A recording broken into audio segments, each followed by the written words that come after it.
Good morning. Thought I'd give you another quick tour. I've been busy at work this week, so I got a lot to show you today. We've been trying to get the chickens out of that little horse water trough. They definitely outgrew it, so I'll show you what we've done. It's an exciting piece of progress. I'll give you a little tour of the generator shed update and how I'm just about ready to get that thing plugged in, and I'll show you the greenhouse. The tomato plants look amazing, so we'll start. Yeah, that is where we were putting 100 chicks, and you can see that cake is done. It looks like my dad's old chicken houses when I was a kid. So we've transitioned out of that a couple of days ago. We were actually losing a couple of chicks a day because they were smothering each other. So we had to get out of that situation and do something else. We'll come around here and I'll show you the chicken brood house. Hopefully it's not too cloudy out today. You guys can see clearly. But yeah, this is what we got. It's kind of a hodgepodge, some old sheet metal. Paid $110 for the door at a local sheet metal place, and bought the trim pieces that go around the tops and the corners to kind of close it in. You can see a little bit of spray foam sticking out the bottom down there. That'll all get cleaned up, but it's reasonably weather tight at the moment. It'll get better. Let's look at these chickens. Little ugly dudes. I don't even know what to do, right? Look at them. About to get rid of all their little baby feathers. I'm gonna kind of keep this door a little closed. Whoop. Hey, get back in here, little fella. There you go. Yeah, so here we are. I'm gonna get the waters up off the ground and maybe make some feeders that I can get off the ground today. I've got it set in here at 82 degrees. It's comfortably warm for the chickens. You can see they're out. This is still the brooder plate. If they get cold, they can climb up under there. I got wires running everywhere right now. That'll all get cleared up when I get the electrical run in here. Right now, I've just got an extension cord running through one of the gaps in the roof. And it was tripping breakers, so I had to run an extension cord all the way back to the shop building instead of out here. So I'll get that squared away. You can see it's time to put some feed into the feeder trays. Hopefully I'll get all that squared away here in just a little bit. That's the next on my project. I had 2x6 lumber, so rather than buying a bunch of lumber, I put it to work. It was on a 2x8 foundation anyway, so once I get the wall boards up, I'm going to put, I've got a whole stack of chicken house insulation that I bought on the cheap this last year. I'm going to fill the walls put 2 layers in there, and then close up the walls. I've got some OSB and some 1x lumber that I'll cover all these walls with. Probably move the heater down and put it on the end wall when I get ready to finish running the electrical, and hello chicken, take care of all that, and that'll help clear up some of this. So let me get this electrical wire out of the way. Chickens are messing with it. I've got a couple of little lights. I will probably put those heat lamps down close to the floor for the next round of baby chicks. I'm going to run some roosting bars in here when I close up the walls, so as these little fellas get bigger, they can start to roost. And right there in that corner, they'll be on the outside of the building. There will be an automatic chicken door. We've got one on the other coop, and we love it. It'll let them in and out to half of the chicken roost out there, to the chicken run, to be able to run around and get some outside when it gets a little bit warmer. It's too cold out there for them still. But here in another probably 2 weeks, week and a half, 2 weeks, whenever weather's good, we'll come out, kick that door open, let them run around outside. They'll just come back in here at night. So yeah, pretty exciting. They're going through about 6 pans of feed a day and about 6 of those waterers a day. So we're going to have to increase some capacity. There we go. Get that door closed. Now, get around back here. Show you what else I got finished. So I've been working on this generator shed project for, well, we poured the pad last summer. But I'm really getting close. I have got the last wall closed in and got a door put on it. A buddy of mine, Joe Carter, came out and built me a square door. Unfortunately, I did not have a square door frame, so finished carpentry is apparently now on my list, and so I've got this all scabbed together, and it works. It doesn't look real pretty, but in here, there's my dual fuel generator. It is already wired up. Another friend of mine came out and wired this up, so when I get the rest of this scrap lumber out of here, be able to set the generator here in the front corner, and in behind it I've got a couple of other small generators that are like single point use. I could use it to run a freezer or something like that, or take it camping, whatever I might need, run the radios or something. I've got two very small generators anyway that'll go out here. I've got some spare propane tanks that I use for the smoker.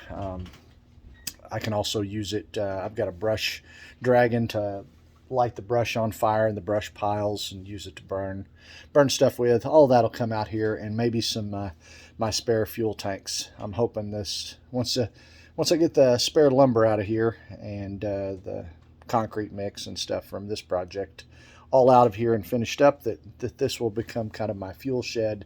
The generator will run out here, and I'll have all that in one place. The generator comes out and is tied into the breaker panel, and the breaker panel is also, let me flip this open here, also where I run my solar out of. So I've got solar and then a couple of breakers. I'm going to knock a couple of these breakers out here, run one of them to the greenhouse right behind me, and run the other one then to the brood house that I just showed you.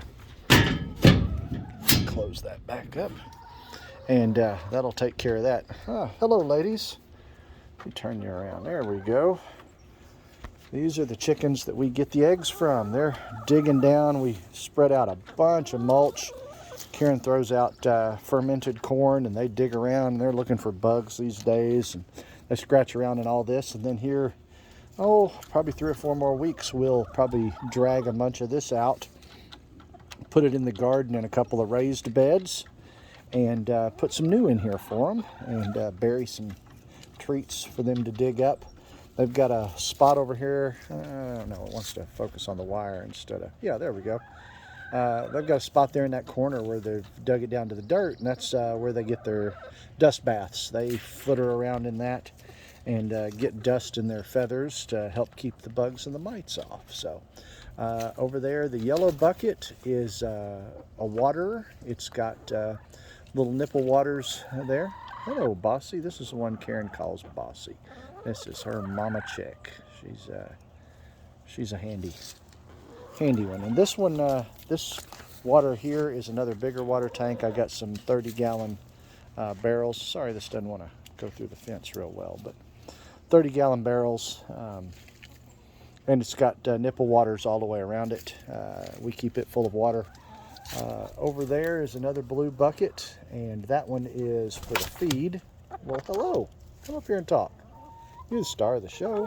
Come on. There we go. Hello, Bossy. Tell them a big story. Come on. Star of the show now. This is your chance. Buck, buck, buck. You got nothing today. Stage fright. Oh, there you go. So anyway, this is our feed over here. I put pelletized feed in that blue barrel. If it will ever... this wire's messing with the camera. Anyway, it's got 3 spouts come off of it. They can stick their head in there. PVC elbows on the inside so that they stick their head in and kind of peck down and get the food they want, but they can't really drag much of any of it back out. So works real well.